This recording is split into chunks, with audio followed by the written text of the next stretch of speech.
Bismillahirrahmanirrahim. Assalamualaikum warahmatullahi wabarakatuh. Teman-teman, jumpa lagi di channel kami yang akan selalu setia berbagi informasi seputar pertanian ya teman-teman.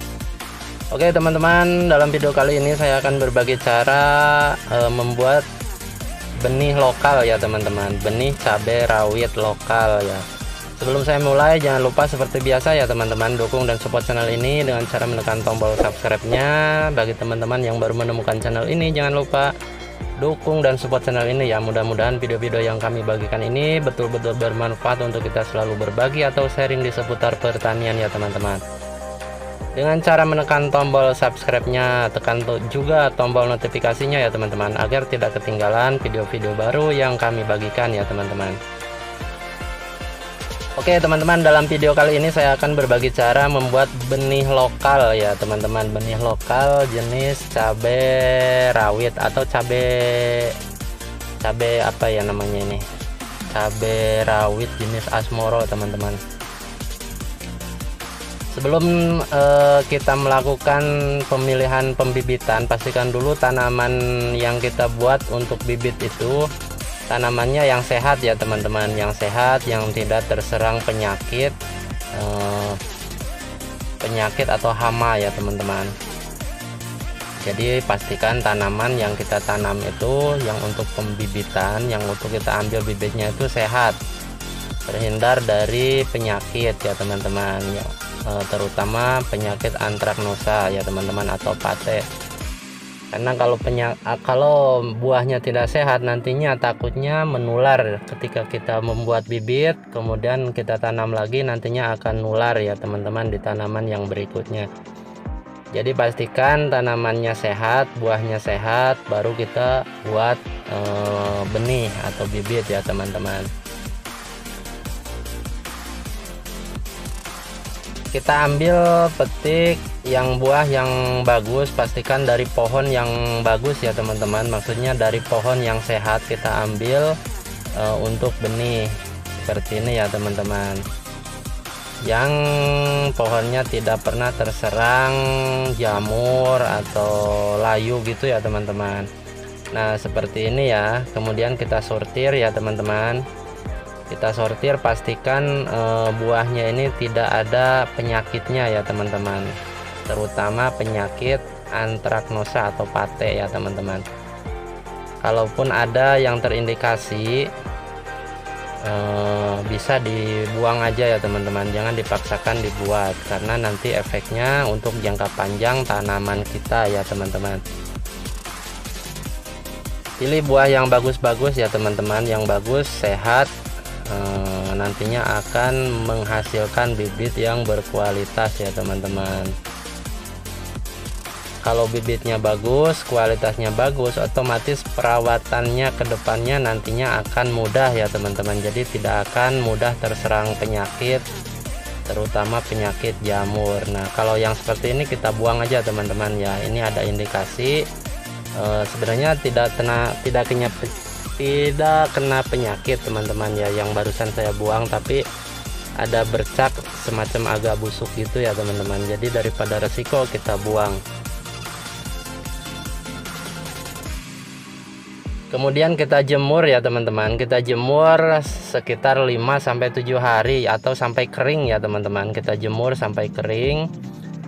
Kemudian nantinya kalau sudah kering, metodenya terserah teman-teman, yang penting kita pisahkan antara kulit dan bijinya ya teman-teman. Metodenya seperti aja itu teman-teman terserah lah, pasti punya metode masing-masing. Ada yang biasanya di blender, ada yang cuma di rames-rames gitu ya.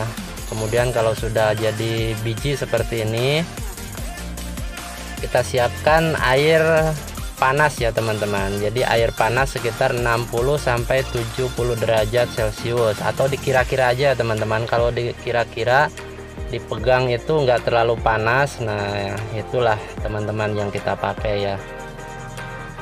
Kenapa kita pakai air panas? Tujuannya untuk menghilangkan penyakit-penyakit, karena kita tidak tahu ya dalam benih ini ada penyakit apa aja.